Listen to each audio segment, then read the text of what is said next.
Before we begin our journey into the galaxy far, far away, I want you to take a moment to find a comfortable position and let your body sink into the surface beneath you. Let your shoulders drop away from your ears and unclench your jaw, allowing the tension of the day to drift away like a ship floating aimlessly into the vast, quiet expanse of deep space. Imagine yourself looking out of a viewport at a field of distant, steady stars, their light ancient and calming, reminding you that there is a rhythm to the universe that is slow, deliberate, and peaceful. We are going to explore the mysteries of the Force, but not with the urgency of a battle or the stress of a mission, but rather with the curiosity of a scholar sitting in the quiet, dusty corners of the Jedi archives, where the only sound is the soft hum of the databanks and the gentle breathing of knowledge that has waited thousands of years to be understood. We often think of the Jedi and their connection to the Force as something rigid, defined by codes and combat and strict rules that must be followed. But tonight, as we drift towards sleep, I want you to consider the possibility that the Force is softer, more fluid, and far more comforting than the Council ever realized. Imagine the Force not as a weapon to be wielded or a tool to be commanded, but as a warm, flowing river that moves through everything, connecting every living being in a web of light that pulses with a gentle, steady heartbeat. What if the light side of the Force isn't just about fighting the dark, but about a grand, intricate design that weaves destinies together with the patience of a master weaver, crafting a tapestry so large that no single person can see the whole picture while they are living in it? Throughout the stories we know and love, there are moments that feel like luck or coincidence or perhaps just happy accidents. But as we relax and let our minds wander, it becomes soothing to think that perhaps there are no accidents, only the gentle guidance of a benevolent universe, ensuring that everything happens exactly when it is meant to. Think about the farm boy looking at the twin suns setting over the desert, dreaming of something more, not knowing that the very sands he stands on are hiding a destiny that was written before he was born. Think of the princess who sends a desperate message into the void, trusting that it will find the one person who can help her, a connection that defies the vast distances of space. These aren't random events, but the soft notes of a melody that has been playing since the beginning of time. As we explore these theories, let them be a lullaby, a reminder that even when things seem dark or uncertain, there is a balance seeking to restore itself, a light that is always working to bring peace. One of the most comforting thoughts we can hold on to is the idea that the universe provides exactly what is needed at the precise moment it is required, a concept that changes how we look at the tragedy of the Chosen One and the fall of the Republic. For generations, the Jedi believed the prophecy spoke of a warrior who would destroy the Sith, a violent and abrupt end to darkness. But perhaps the Force, in its infinite wisdom, had a plan that was far more nurturing and long-term. When we slow down and look at the timeline of the galaxy, really look at the specific moments when the world changed, we find a symmetry that is almost hypnotic in its perfection. Consider the moment Anakin Skywalker finally succumbed to the darkness, the moment the good man was submerged beneath the mask of Vader. It was a time of great pain and turmoil, a time when it seemed the light had been extinguished forever. But in that exact same heartbeat, in a quiet medical facility far away from the chaos, two new lives were taking their first breaths. Luke and Leia were born at the precise second their father fell. This isn't just a detail of the plot. It is a reassurance from the Force itself. It suggests that for every shadow that falls, a light is kindled to balance it. It is a cosmic counterweight, a gentle promise that darkness is never the end of the story, only the prelude to a new dawn. The Force didn't need Anakin to simply destroy his enemies. It needed him to help create the vessels of pure light that would one day save him. It is a beautiful thought to carry into sleep that the universe is always correcting itself, always planting the seeds of hope in the deepest winter. This perspective changes how we see Padme in her final moments. We often think of her passing as a tragedy of a broken heart, and while the sadness is there is also a profound sense of purpose. Imagine her holding on, her life force flickering like a candle in the wind, not out of fear, but out of a deep, subconscious understanding that she had to wait. She had to wait for the moment of maximum darkness to bring her children into the world. She was the bridge, sustaining life until the balance could be struck. Her love was the anchor that allowed the light to survive. And then, think of how the galaxy cared for those children. It didn't send them to be raised as warriors in a temple, surrounded by cold stone and strict teachers. No, the Force, in its gentle wisdom, sent them to homes where they would be loved. Leia was sent to a world of mountains and clouds to learn the strength of leadership and the grace of diplomacy, surrounded by a family that cherished her. Luke was sent to the desert to the same simple life his father had known, to learn humility, patience, and the value of hard work under the warmth of the suns. They were given the childhoods they needed to become the people who could save the galaxy, not through power, but through love. This theory suggests that the light side plays a very long game, one that spans decades, moving pieces so slowly that you can barely see them shift, like the hour hand on a clock or the growth of a great tree.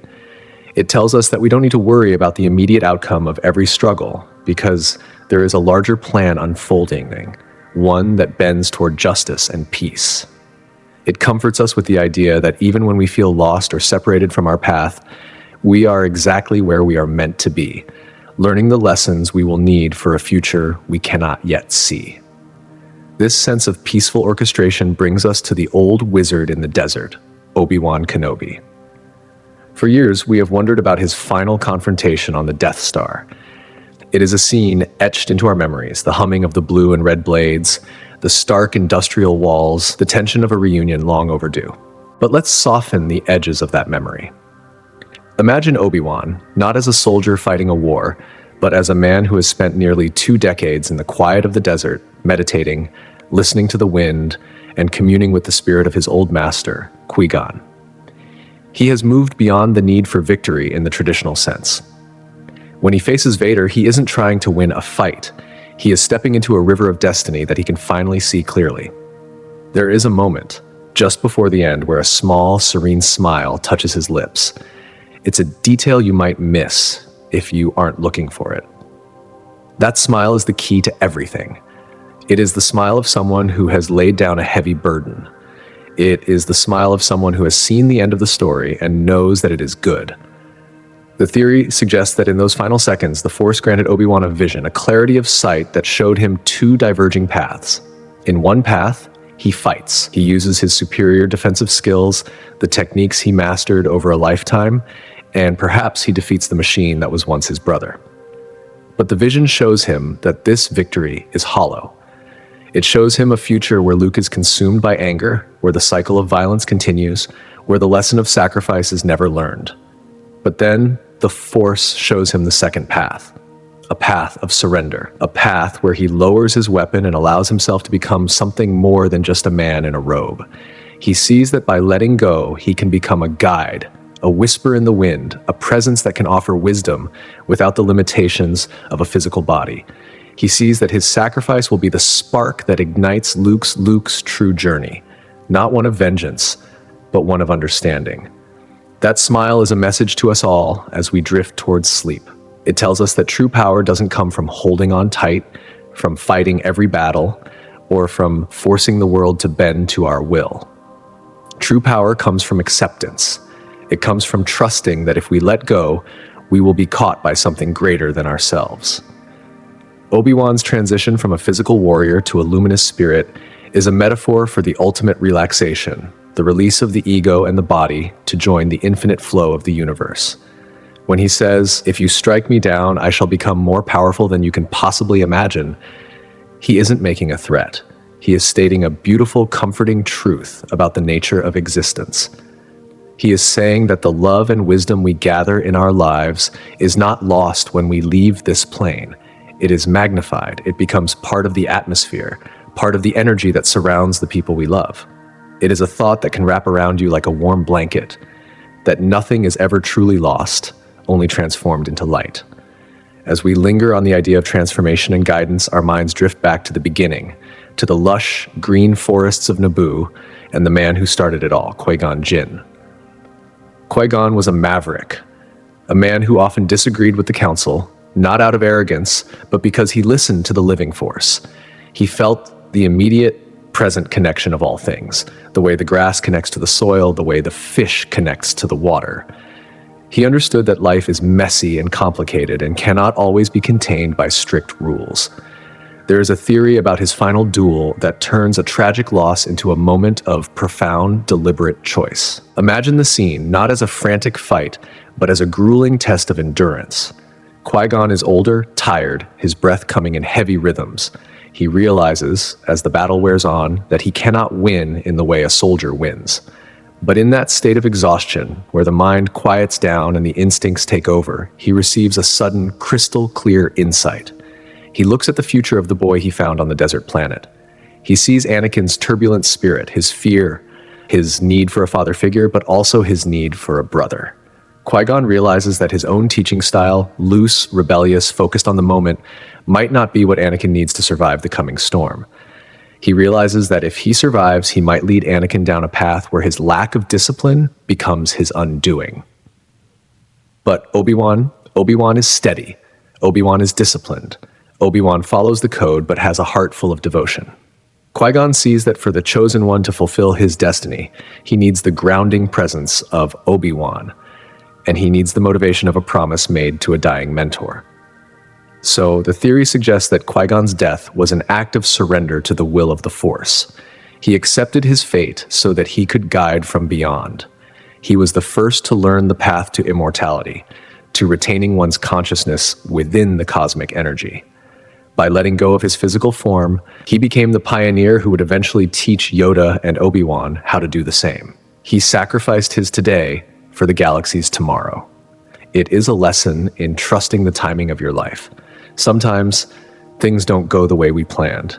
Sometimes we face setbacks or endings that feel unfair. But Qui-Gon's story whispers to us that even in what looks like defeat, there may be a victory we cannot yet understand. It reminds us that our influence on the world isn't limited to what we do with our hands, but extends to the legacy of love and trust we leave behind. It's a thought that allows you to release the worries of the day, trusting that your efforts have rippled out in ways you might never see, but which are nonetheless real and important. Now, let your imagination travel from the palaces of Naboo to a place much quieter, much darker, and teeming with life. The swamp planet of Dagobah. It is a world of mist and mud, of gnarled roots and towering trees that block out the sky. It rains there, a soft, constant drizzle that patters against the leaves, creating a white noise that is perfect for sleep. For a long time, we thought Yoda went there just to hide, to scurry away into a hole and wait for the end. But the Jedi Grandmaster does not do things without purpose. Picture Yoda, small and green, sitting on a log covered in soft moss. He closes his eyes and breathes in the damp air. He isn't just sitting, he is working. This theory proposes that Yoda chose Dagobah not just for its isolation, but because it was a place he could transform. The planet was strong in the Force, wild and untamed. For 20 years, Yoda sat in meditation, his mind reaching out into the root systems, into the water, into the very air of the planet. He was acting like a gardener of the spirit.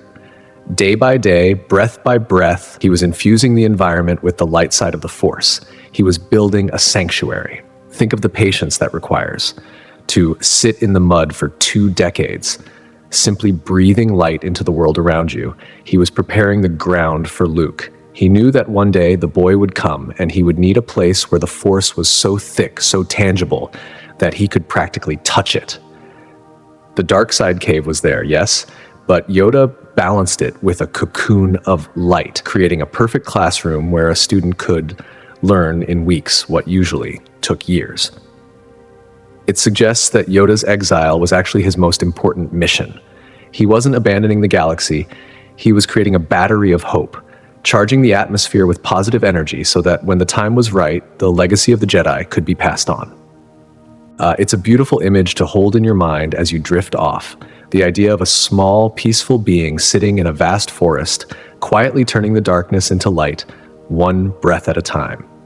It reminds us that our quiet moments, our times of stillness and rest, are not wasted.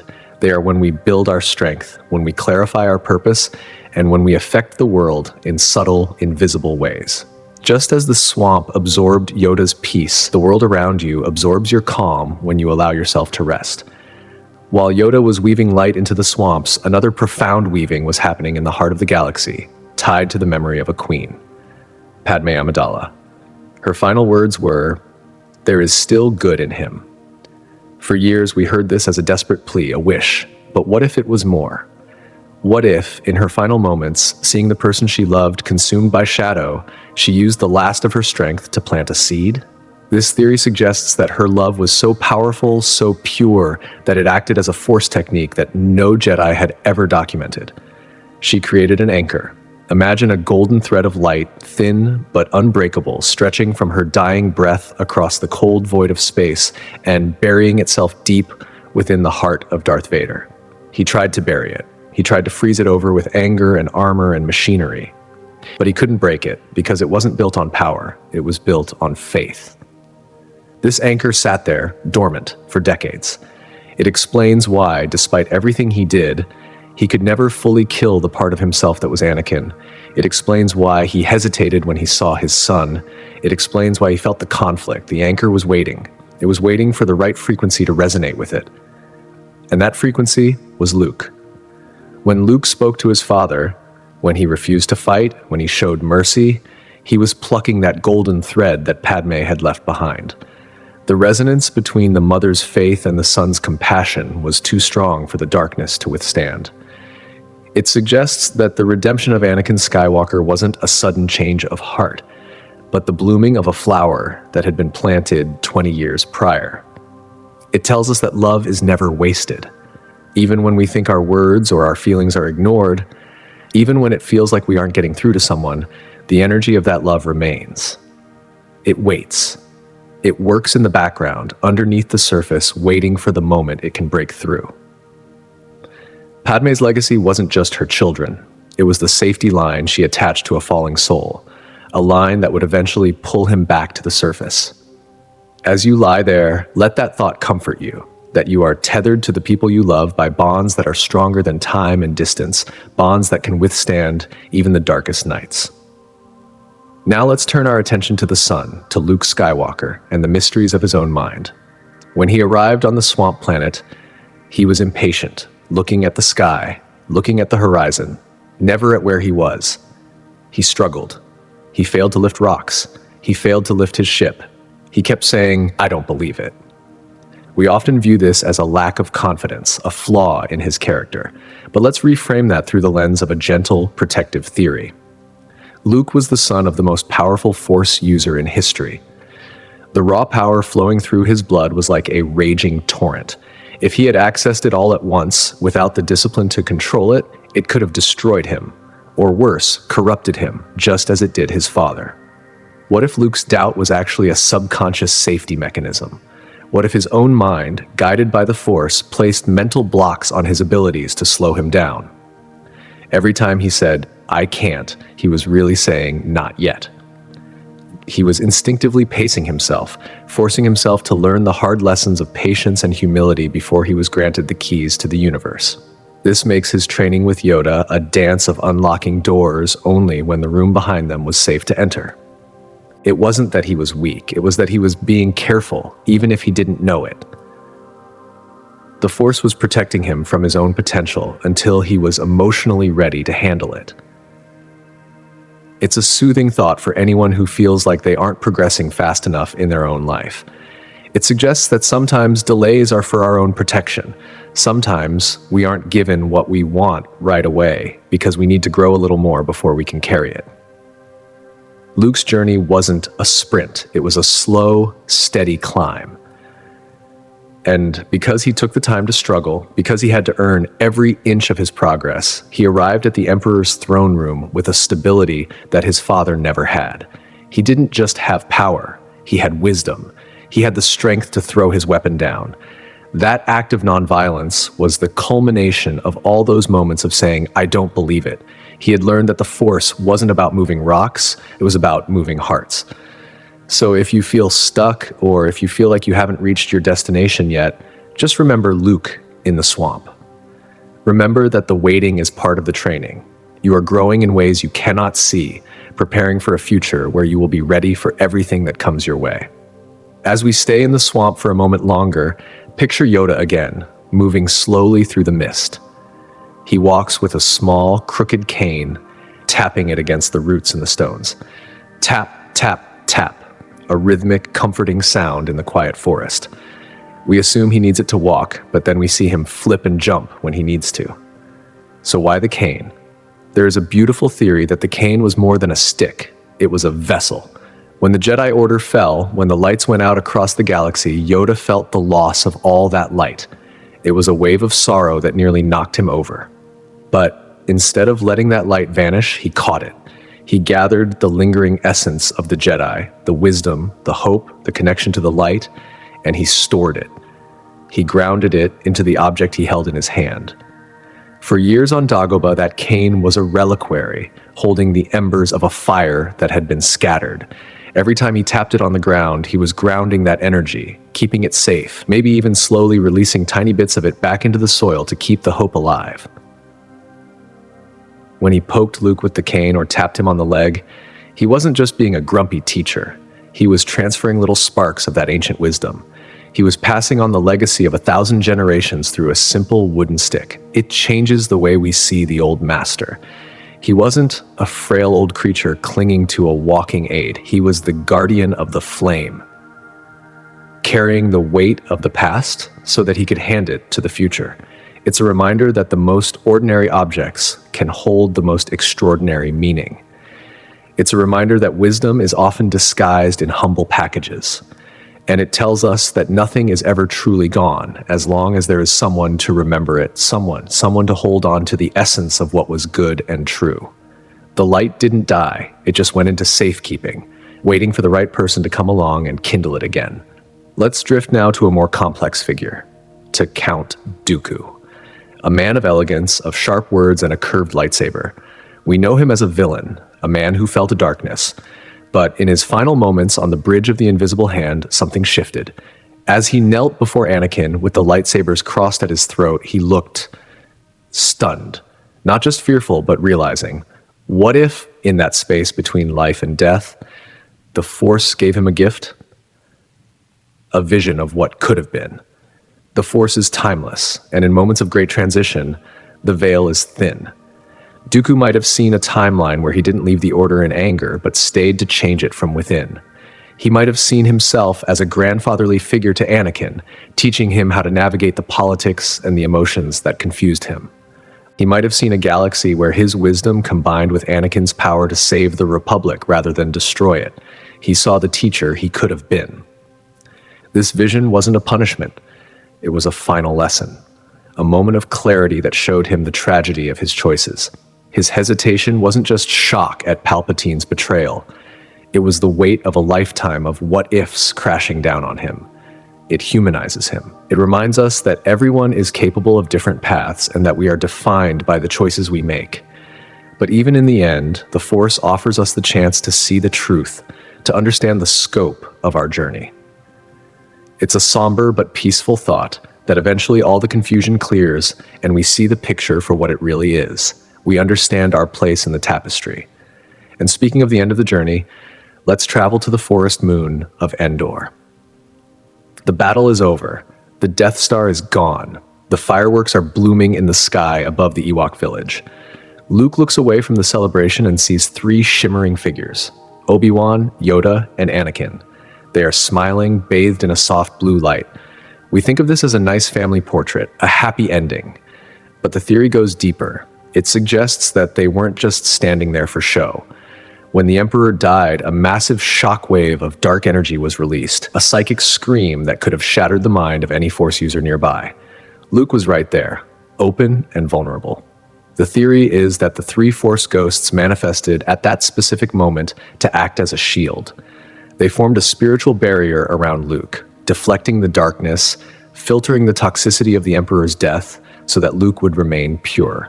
They were protecting him one last time. It was a combined effort: Obi-Wan's defensiveness, Yoda's wisdom, and Anakin's newfound redemption, working together to ensure that the future of the Jedi was safe. They were the guardians, standing watch so that the new generation could start without the stains of the past. It's a deeply comforting image.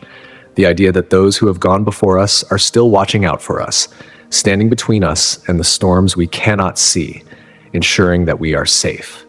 They are the silent protectors, the warm glow in the corner of our vision, reminding us that we are never truly fighting alone. Finally, consider the way Obi-Wan fought. His style, Soresu, was all about defense, tight, efficient movements, conserving energy. But on the lava planet of Mustafar, it became something more spiritual. It became a mirror. Every time Anakin struck out with anger, Obi-Wan didn't just block, he reflected that anger back. He refused to absorb the hate. He let Anakin exhaust himself against a wall of calm. It was a physical manifestation of the idea that you cannot fight darkness with more darkness. You can only stand firm in the light and let the darkness consume itself. Obi-Wan's victory wasn't about being stronger, it was about being centered. He was the calm eye of the storm. And years later, when he said hello there, it wasn't just a greeting, it was an invitation, a disarming, gentle phrase meant to pause the conflict, to offer a moment of connection before the violence began. It was his way of reaching out to the spark of decency in everyone, even a cyborg general or a Sith Lord. It was a small, consistent act of hope. So as you lie here, safe and warm, imagine that protective blue light surrounding you. Imagine the calm of the Jedi Master protecting your peace. Imagine the swamp of Dagobah absorbing your worries, the stars of Tatooine watching over your dreams, and the gentle, flowing river of the Force carrying you toward a deep, restorative sleep. The galaxy is at peace, the balance is restored, and you are free to drift away. Let the silence of the room wrap around you once more, a soft, protective layer that separates you from the demands of the waking world. Imagine yourself returning to that quiet, safe place in your mind, perhaps a secluded balcony on the planet of Naboo, overlooking the waterfalls. The water cascades down in a ceaseless, gentle roar, a white noise that washes away every worry, every thought, every tension in your muscles. The mist rises up, cool and refreshing, kissing your skin with the promise of rest. Here, in this sanctuary of imagination, we can continue our slow, meandering walk through the hidden truths of the galaxy. We are not rushing to find answers. We are simply observing the beautiful patterns that the Force has woven into the tapestry of time. We talked before about the grand movements of destiny, about prophecies and sacrifices, but now I want to guide your attention to something smaller, warmer, and perhaps even more powerful. I want you to think about the sound of laughter. In the vast, often serious history of the Jedi Order, emotions were treated with caution, kept at arm's length like a volatile chemical. But there is a theory that suggests two individuals found a way to bypass this rigidity, creating a connection so unique that it defied the dark side itself. Let your mind conjure the image of Anakin Skywalker and his Padawan, Ahsoka Tano. We know them as a team, a duo that fought side by side across 1,000 battlefields. But strip away the lightsabers and the explosions, and what do you see? You see two friends. You hear the playful nicknames, Snips and Sky Guy, tossed back and forth not just as labels, but as expressions of genuine affection. The theory we are exploring tonight suggests that this banter, this constant stream of humor and lighthearted teasing, was not just a coping mechanism. It was a Force technique, an unconscious, beautiful weaving of light. Imagine the Force as a calm, reflective lake. Every time a Jedi strikes out in anger, it creates a turbulent splash. But every time Anakin and Ahsoka shared a laugh, every time they smiled at each other in the face of danger, it was like skipping a smooth stone across that water, creating ripples of pure golden light. These weren't just fleeting moments, they were being recorded by the Force. The theory posits that joy, true, unburdened joy, creates a resonance that is incredibly difficult to extinguish. While the dark side feeds on fear and anger, which burn hot and fast, the light side thrives on connection. By refusing to be solemn, by choosing to find humor even in the darkest trenches, Anakin and Ahsoka were building a reservoir of light energy between them, a Force bond built not on duty but on delight. Think of how soothing it is to laugh with a friend, how it relaxes your chest, how it makes the world feel manageable. Now imagine that feeling amplified by the cosmic energy of the universe. This unique bond created bookmarks in the Force, little glowing points in time that anchored them to one another. It explains so much about their tragic reunion years later. When Ahsoka finally faced the armored giant that was Darth Vader, she sensed something that no one else could. Other Jedi saw only a monster, a void in the Force. But Ahsoka, tuning into those old deep frequencies of friendship, felt a flicker. She recognized him not by his face or his voice, but by the echo of the laughter they had shared. It suggests that the light they created together was so strong that it was still vibrating, humming softly beneath the heavy, mechanical breathing of the Sith Lord. It is a comforting thought to carry into your dreams, the idea that our happy memories are not just things of the past, but living energy that stays with us, protecting us, reminding us of who we are when we lose our way. When Ahsoka refused to leave him on Malachor, saying, "I won't leave you, not this time," she was pulling on that golden thread of joy they had spun years ago. And for a moment, just a brief, silent moment, the monster hesitated. The theory suggests that the memory of their friendship was the one thing the darkness couldn't completely crush. It reminds us that kindness and humor are never weaknesses. They are shields. They are the light that persists when the sun goes down. So as you breathe in deeply, imagine your own happy memories as glowing orbs surrounding you, keeping the shadows at bay, warm and bright and eternal. Now, let us leave the battlefield and travel back to the misty, overgrown world of Dagobah. The air is thick and humid, filled with the scent of damp earth and growing things. It is a place of life in its most primal, abundant form. We return to the meeting between Luke Skywalker and the strange, diminutive creature he finds there. At first glance, Yoda appears chaotic, rummaging through supplies, fighting over a flashlight, speaking in riddles. It's easy to dismiss this as the eccentricities of a hermit who has been alone for too long. But pause for a moment. Slow down the scene in your mind. Look at Yoda's eyes. They are ancient, sharp, and incredibly perceptive. There is a fascinating theory that this entire encounter was a sophisticated, secret test, not of patience, but of biology and spirit. We know that the Force is connected to life, to the microscopic midichlorians that reside within the cells of living beings. The Jedi of the Old Republic had scanners and blood tests to measure this potential. But on Dagobah, amidst the mud and the roots, there was no technology. There was only nature. The theory suggests that Yoda had mastered a lost art, an ancient technique of the Force that allowed him to sense and measure raw potential through physical proximity and touch. When he was poking through Luke's bag, when he was grabbing at the lamp, when he was insisting on sharing his root leaf stew, he wasn't just being annoying. He was initiating a transfer. He was creating a temporary bridge between his own life force and Luke's. Imagine this sensation. It isn't invasive. It is like the mingling of two currents of water. By engaging Luke, by frustrating him and making him react, by physically touching him, Yoda was allowing his own midichlorians to the Airsti radiating from the boy.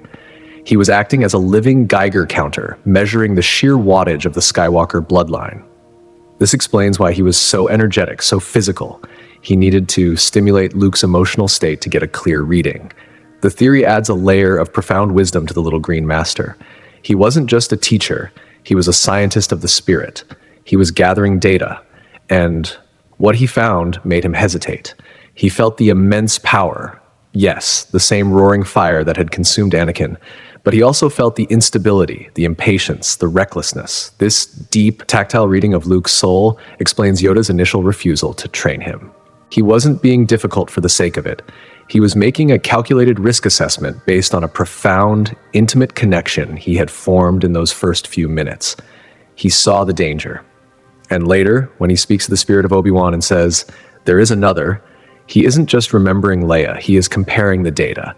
He is realizing that the calm, diplomatic strength he sensed in the twin sister might be a safer vessel for the light than the raw, explosive power of the brother.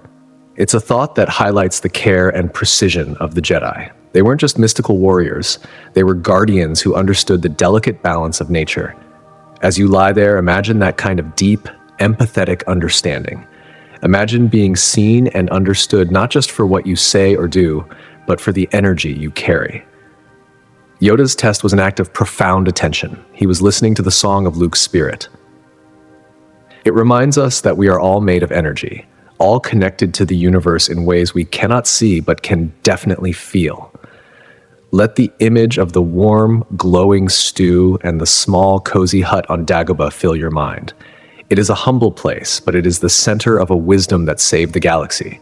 It tells us that help often comes in strange forms, and that what looks like a nuisance might actually be the universe trying to teach us, or measure us, or prepare us for something greater.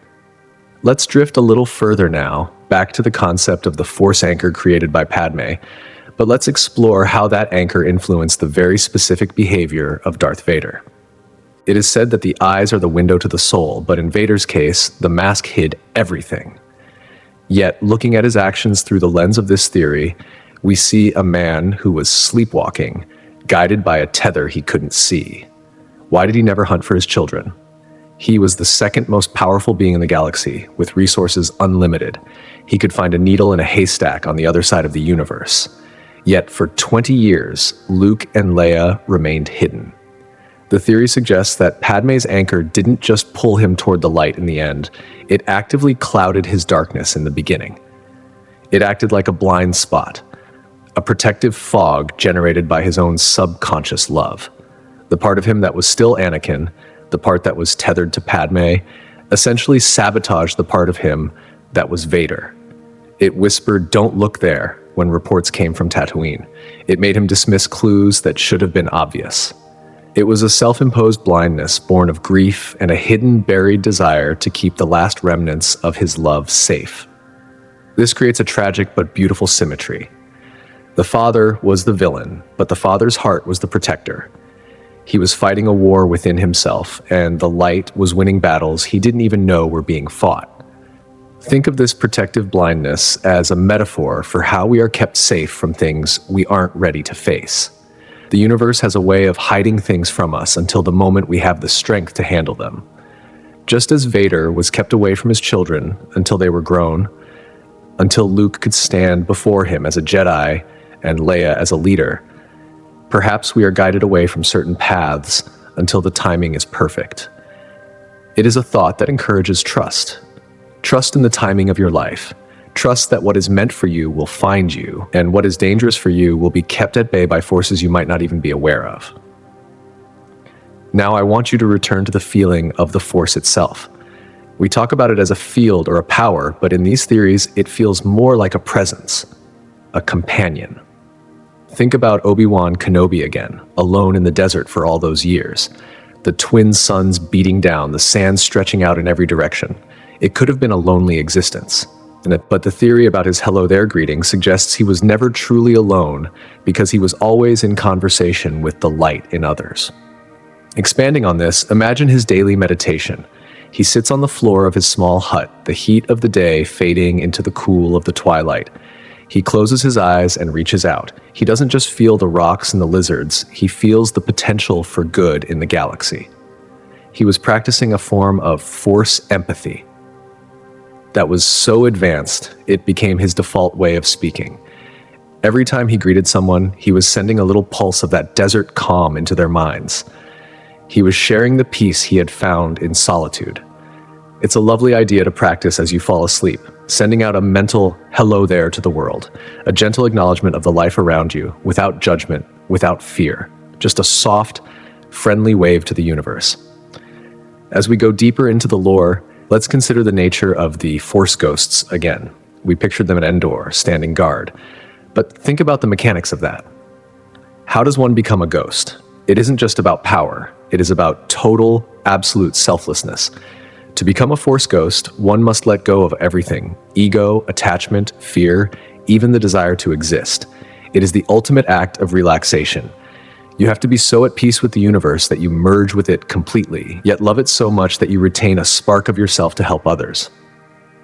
This transformation is the perfect metaphor for sleep. To sleep, we must let go. We must release our grip on the day, on our identity, on our worries.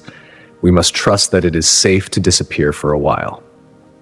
Qui-Gon Jinn, the pioneer of this path, understood this better than anyone. He knew that to keep fighting was to lose. To win, he had to stop. He had to become the river. Imagine him teaching this to Yoda, the great grandmaster who had lived for centuries, who had taught generations, finally having to become the student again. Imagine Qui-Gon's voice, soft and echoing from the netherworld, telling Yoda to stop trying so hard, to stop analyzing, to just be. "Let go, old friend," he might have whispered. "The Force is not a puzzle to be solved, it is a song to be sung." And slowly, over years of listening to the rain on Dagobah, Yoda learned. He learned to unclench his hands. He learned to unknit his brow. He learned that the greatest strength is a calm spirit. This brings us to a deeper understanding of the Soresu lightsaber form that Obi-Wan mastered. We discussed it as a reflection, but let's look at the movement of it. It is described as the resilient form. It mimics the movement of water. When a stone falls into the ocean doesn't fight the stone. It accepts it. It wraps around it. It eventually erodes it to sand. Obi-Wan didn't block attacks with force. He flowed around them. He moved in circles, spirals, continuous loops of motion that had no beginning and no end. Watching him fight was like watching a hypnotic dance. Up and down, side to side, a constant rhythmic weaving of blue light. For sleep, visualize that blue light moving in a slow, perfect circle. A shield that nothing can penetrate, not because it is hard, but because it is fluid. Any stress that comes your way simply slides off the surface, redirected back into the void. You are the master of your own Soresu form right now. The pillow, the blanket, the darkness, these are your defenses. You are safe within the circle. The world can spin and shout outside, but inside your circle, there is only the rhythmic breathing of a Jedi at peace. And finally, let's touch upon the prophecy one more time, but from a different angle. The prophecy spoke of balance. For a long time, the Jedi thought balance meant all light and no dark. But look at the planets where the heroes were made. Tatooine, two suns, scorching hot, harsh, bright. Hoth, a frozen wasteland, dark, cold. Dagobah, teeming with life, decay, growth, death. Endor, a forest of balance where towering trees coexist with small creatures. The galaxy itself is a map of balance. The theory of the Chosen One being about family suggests that balance isn't a static state. It isn't a scale that stops moving. Balance is a dynamic living thing. It's the cycle of day and night. It's the inhale and the exhale. Anakin brought balance not by killing everyone, but by living through the entire spectrum of experience. He was a slave, a hero, a husband, a villain, a father, and finally a spirit. He touched every corner of existence, and in doing so, he paved the way for a new understanding of the Force, one that accepts that we all have shadows and we all have light. The goal isn't to destroy the shadow, but to acknowledge it and then choose the light, every single day. That is what Luke did. He looked at his own mechanical hand, saw the shadow of his father within himself, and made a choice. He chose love.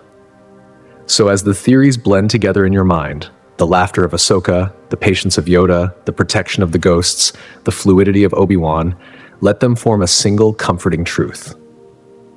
The universe is holding you. It has a plan for you, one that is kind and patient. You don't need to fight tonight.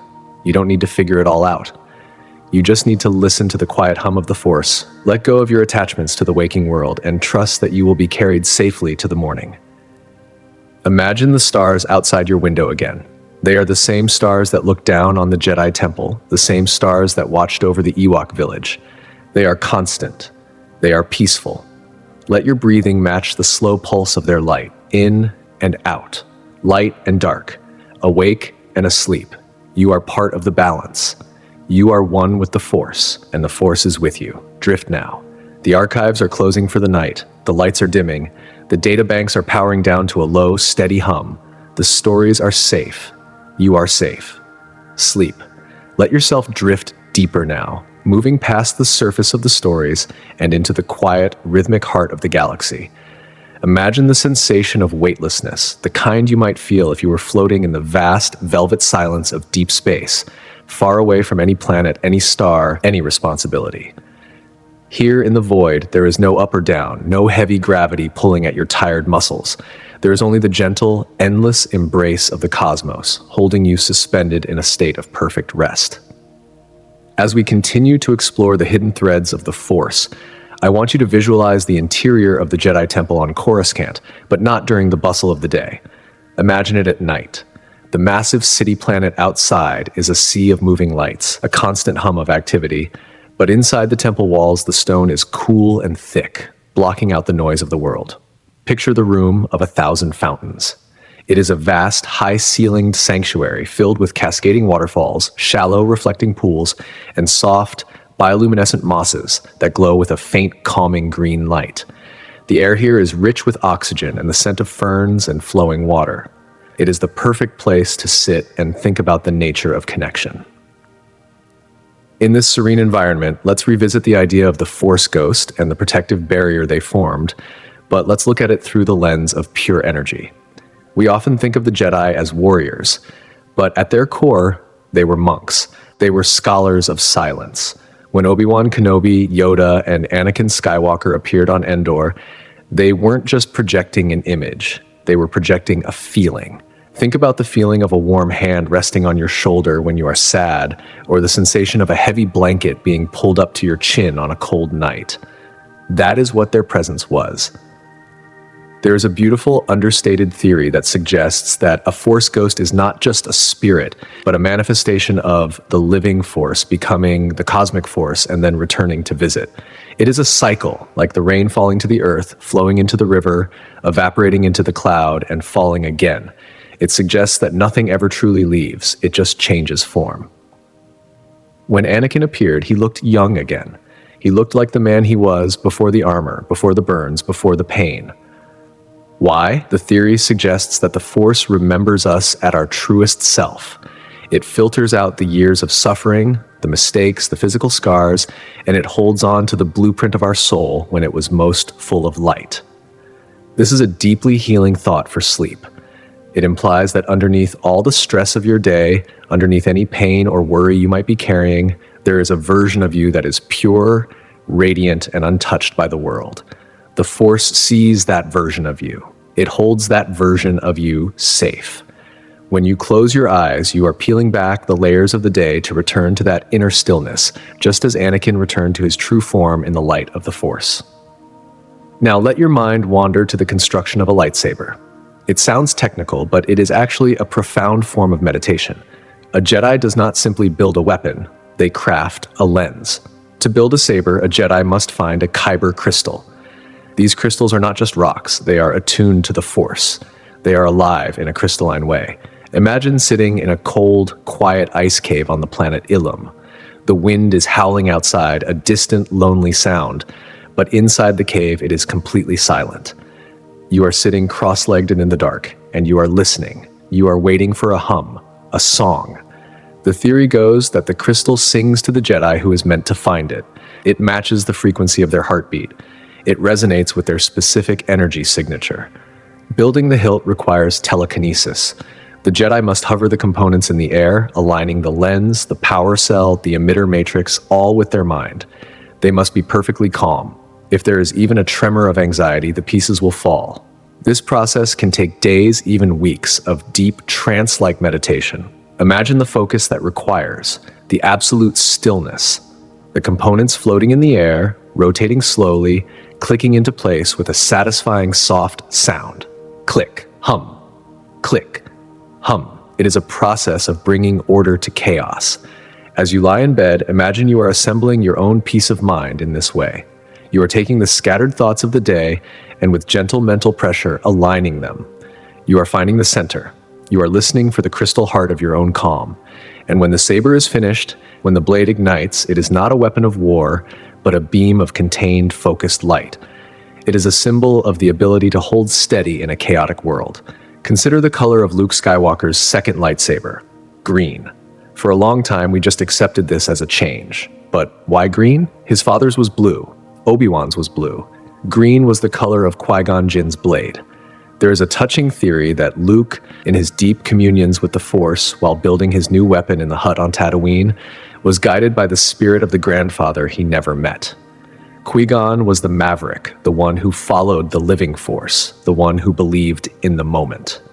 By choosing green, or by having a green crystal call to him, Luke was unconsciously aligning himself with Qui-Gon's philosophy. He was stepping away from the rigid dogmas of the old order, the blue blades of the Guardians, and moving toward the intuitive spiritual wisdom of the Consulars. This connects beautifully to the hello there theory we discussed. Qui-Gon taught Obi-Wan, and Obi-Wan taught Luke. There is a lineage of softness that runs through them. Qui-Gon found the Chosen One not because he was looking for a warrior, but because he helped a slave boy who was kind. Obi-Wan defeated his enemies not by overpowering them, but by reflecting their own nature back at them or by greeting them with civility. And Luke won the war not by killing the Emperor, but by throwing his weapon away. The green blade represents growth. It represents the color of living things, of leaves and grass. It reminds us that the true power of the Jedi is not to cut, but to grow, to endure, to come back every spring. Let's travel now to the concept of hyperspace. We have all seen the visual, the stars stretching into long white lines and then the ship plunging into a tunnel of swirling blue clouds. It is the ultimate transition. In the Star Wars universe, hyperspace is a dimension of its own, a place where the normal laws of physics are suspended. But think about the sound. Inside the cockpit, when the ship makes the jump, the roar of the engines fades away into a steady, rhythmic thrum. It is a sublight hum, a white noise that vibrates through the hull. Travelers often sleep during these journeys. They are safe inside the tunnel, moving faster than light, protected from the asteroids and the debris of real space. Visualizing hyperspace is a wonderful tool for falling asleep. Imagine your bed is a capsule. You are safe inside. Outside, the world is rushing by. The stars are stretching, but they cannot touch you. You are in the tunnel of transit, moving from the wakefulness of one planet to the dreamscape of another. The blue swirls are hypnotic, turning slowly, wrapping around you. You are traveling a great distance without moving a muscle. The destination is the morning, and the journey is the sleep. The ship knows the way. The nav computer is set. You don't need to steer. You can just watch the lights pass by and let the steady vibration of the engines lull you into a deep slumber. While we are on the ship, let's think about the silent observers of this entire saga, the droids, specifically R2-D2. There is a theory that the entire Star Wars story is actually the Journal of the Wills, as recounted by R2-D2 to a keeper of lore many centuries later. Unlike C-3PO, R2-D2 never had his memory wiped. He remembers everything. He remembers Padmé's gentle touch. He remembers Anakin's laughter in the Starfighter. He remembers the dust of Geonosis and the snow of Hoth. He remembers Luke growing up. He is the keeper of the memories. Think about the burden, but also the beauty of that. He is a small, brave metal can who communicates in beeps and whistles. These sounds, bloop, weep, doot, are expressive, emotional, and surprisingly soothing. They are the language of pure intent. R2-D2 doesn't lie. He doesn't manipulate. He just is. He is the loyal friend who the sleeping heroes. When Luke sleeps in the swamps of Dagobah, R2 is there, his little red eye scanning the fog, standing guard. He is the ultimate nightlight. The theory suggests that his loyalty is a form of force sensitivity in itself. That even though he is a machine, the love he has for his friends has created a spark of life within him. It's comforting to think that in this vast galaxy, there is a witness who remembers the good in everyone. He remembers Anakin not as the monster, but as the boy who built C-3PO to help his mother. He remembers the love.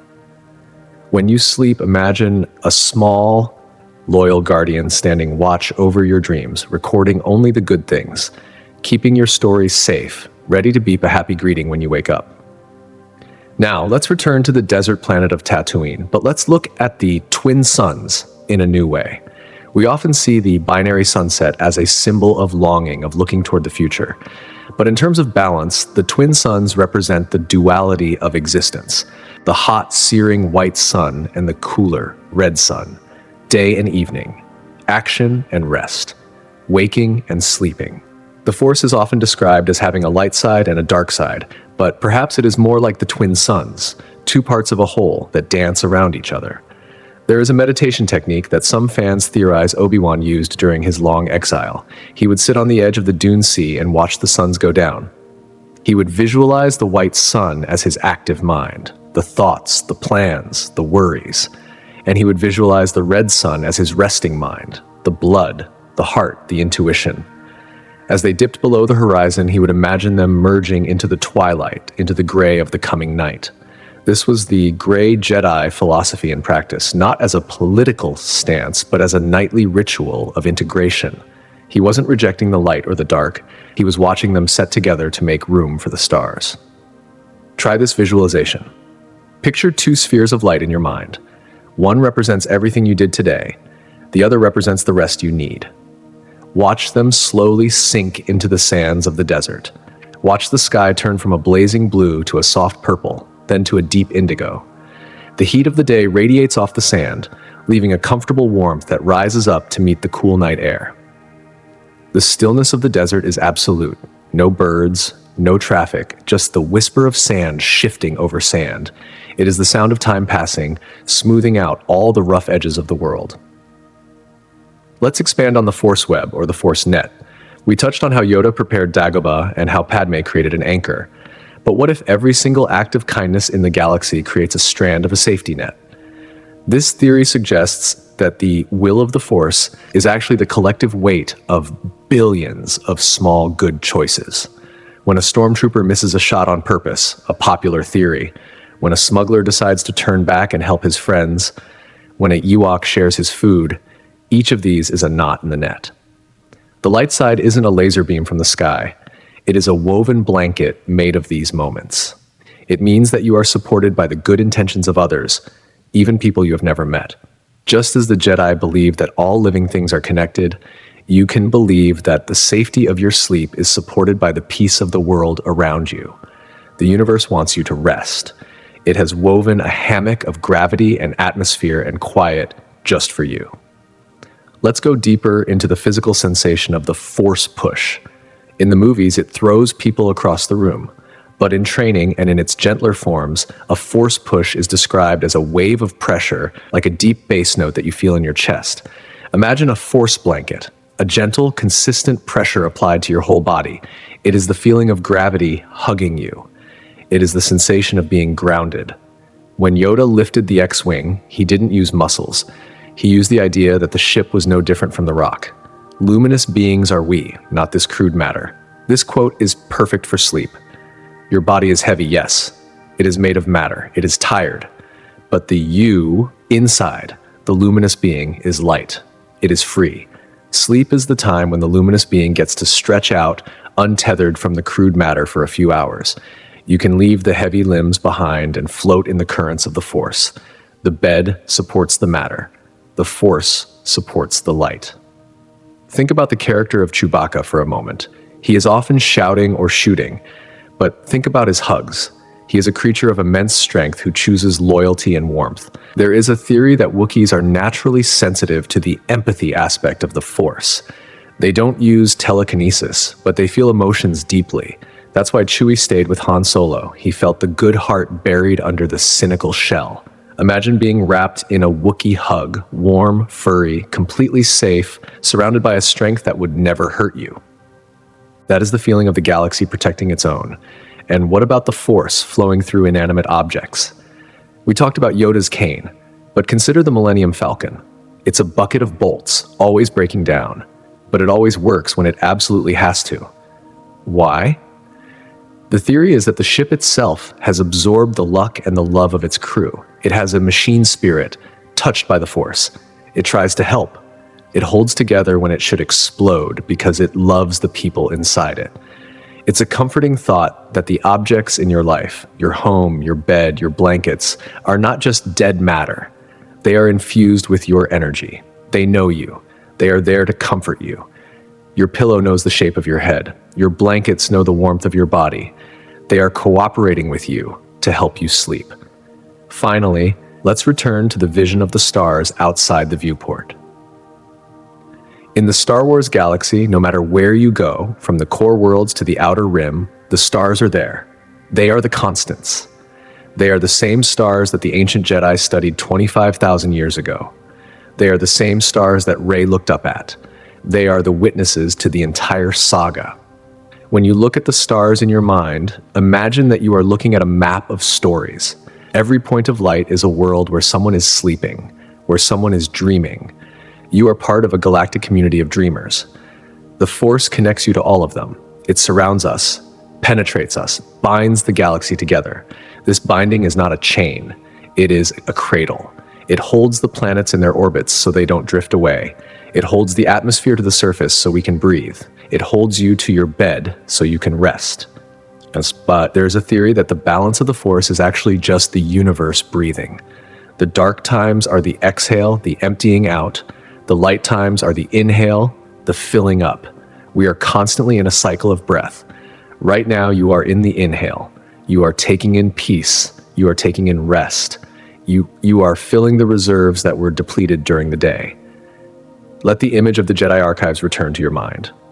The rows of blue glowing shelves seem to go on forever, but now the lights are dimming, row by row. Click, click, click. The darkness is soft and welcoming. The librarian, Jocasta Nu, is moving silently, checking the locks, ensuring everything is safe. The younglings are asleep in their dormitories. The temple guard stands watch, silent and stoic, their yellow pikes glowing dimly. The city of Coruscant outside slows its rhythm. The traffic lanes thin out. The noise drops to a whisper. Even the force itself seems to settle. The ripples in the pond smooth out until the water is like glass reflecting the moons. The struggle between light and dark is paused for now. There is only the gray, quiet middle, the space between thoughts, the space between breaths.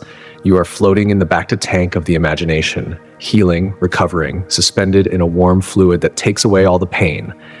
The heartbeat of the galaxy is slow and steady. Thump, thump, thump, thump. It matches your own. Drift along the currents of these theories. Let them be stories that wrap you up. The anchor holds you. The shield protects you. The net catches you. The tunnel guides you. And the light is always there, waiting for you in the morning. Sleep now. The galaxy is vast, and you are small. And that is a wonderful thing. You don't have to carry it. You just have to be in it. Settle even further into the comfort that surrounds you. By now, the outside world should feel like a distant planet, a place you have left behind light years ago.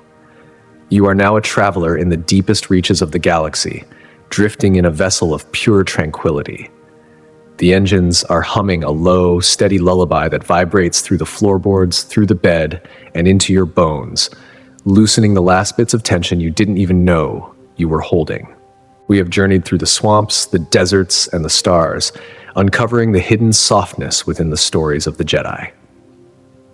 Now, as we approach the final leg of our voyage, I want you to focus on the concept of silence, not just the absence of noise, but the presence of peace. The kind of silence that exists inside a stone, or at the bottom of a deep ocean, or in the vacuum of space between the galaxies. Let's turn our mind's eye to a moment from the very beginning of the saga, to a small boy in a cockpit, racing across the sands. We usually think of pod racing as loud, dangerous, and chaotic, but there is a theory that suggests for Anakin, it was his first experience of deep meditation. Think about the speed. It is faster than the eye can track. To survive it, let alone win, a human cannot rely on reaction times. They must predict. They must feel. The theory posits that when the engines roared their loudest, Anakin entered a force trance. In his mind, the noise fell away. The cheering crowds became mute. The world slowed down until it was almost frozen. Imagine that sensation for yourself. The world around you might be moving fast, the days, the deadlines, the news, but you have the ability to enter that cockpit of the mind. In the center of the speed, there is a stillness that cannot be touched. When Anakin fixed his pod, he wasn't just fixing a machine, he was tuning his instrument to the frequency of the Force. He said, I can see things before they happen. This isn't just precognition, it is a state of flow. It is the state of being so perfectly present in the moment that the future flows into you naturally. Sleep is the ultimate flow state. It is where you let go of the controls, trust the engine, and let the subconscious take over the steering. You don't need to drive the ship tonight. You are the passenger in the pod, safely strapped in, gliding over the landscape of dreams with effortless grace. Now let's travel to the ancient island on the planet Ahto, where the first Jedi temple was built. It is a place of rock and sea, wind and rain.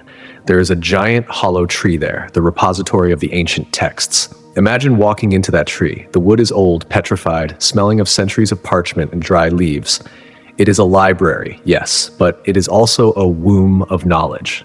The theory of the Prime Jedi, the first one to ever understand the Force, suggests that they didn't see the light and dark as enemies. They saw them as the tides. The island has high tide and low tide, day and night, storm and calm. The Prime Jedi understood that you cannot stop the tide. You can only learn to swim in it. This philosophy is a beautiful one for finding rest. Often we stay awake because we are fighting the tides of our own lives. We are trying to stop the waves. But the wisdom of the ancient tree whispers that it is okay to let the tide come in. It is okay to be submerged. The water will recede again in the morning. The balance depicted in the mosaic on the floor of that temple shows a figure in perfect symmetry, dark and light, meeting in the middle. It is a visual representation of the centered self. Tonight, you are that prime Jedi. You are sitting in the center of your own universe, watching the tides of thought rise and fall, neither fearing them nor holding on to them. You are just watching the water. Let's explore the mystery of Princess Leia's memories.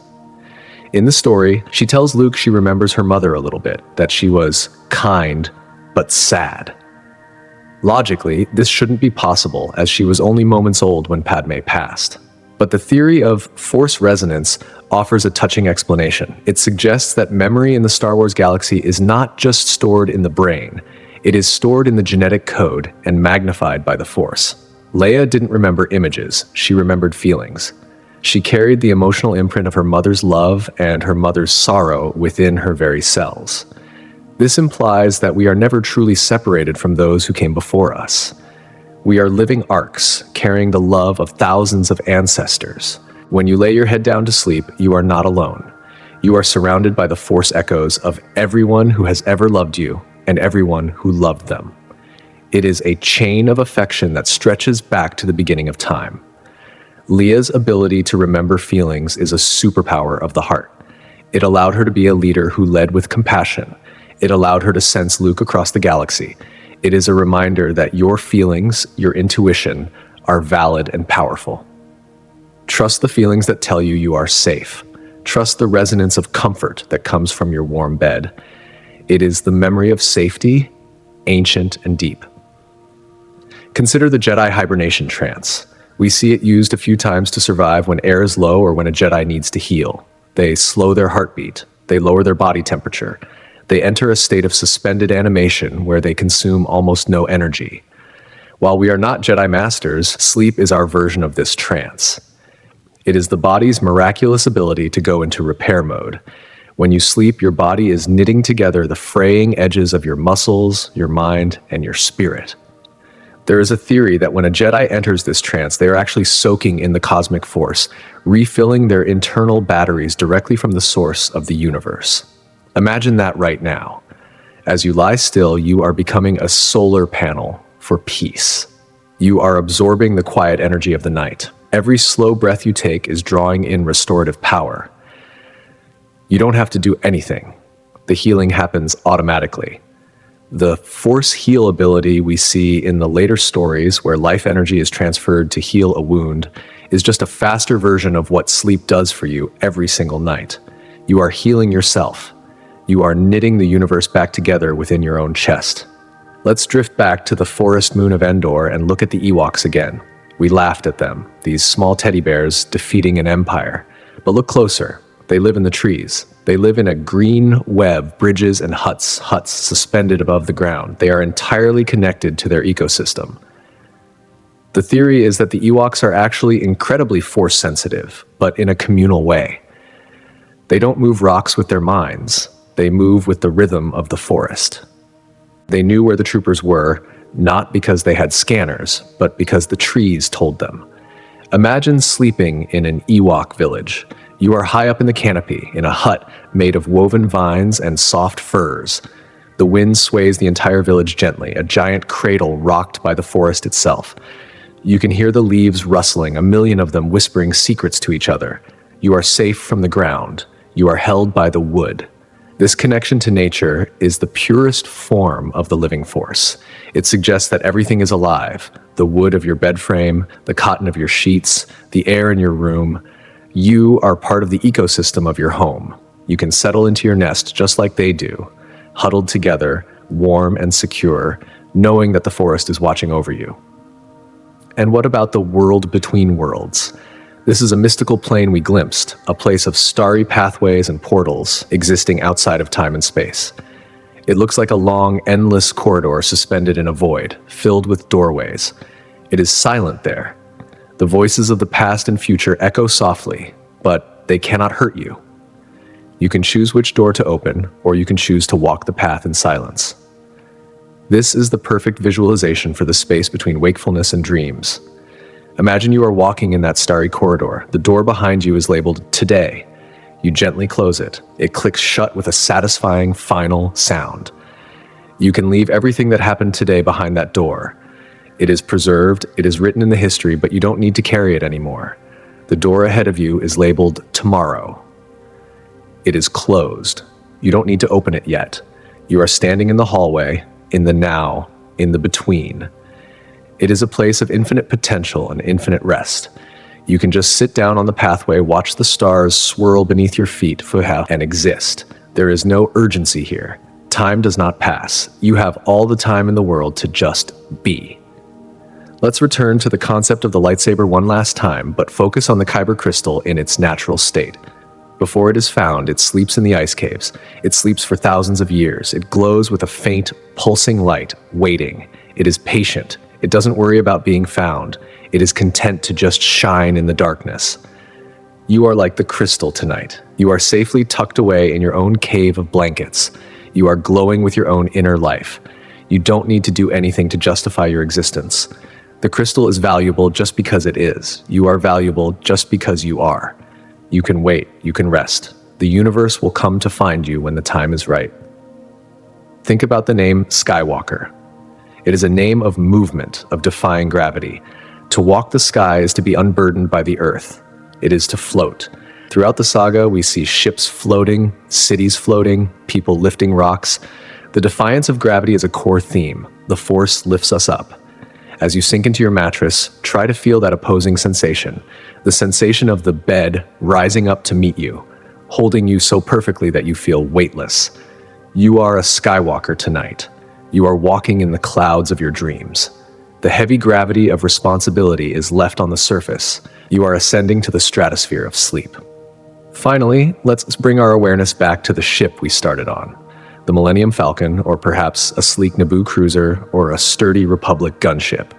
Whatever vessel feels safest to you. The crew has gone to their quarters. The cockpit is empty, save for the blinking lights of the autopilot. The nav computer shows a straight, clear line to the morning star.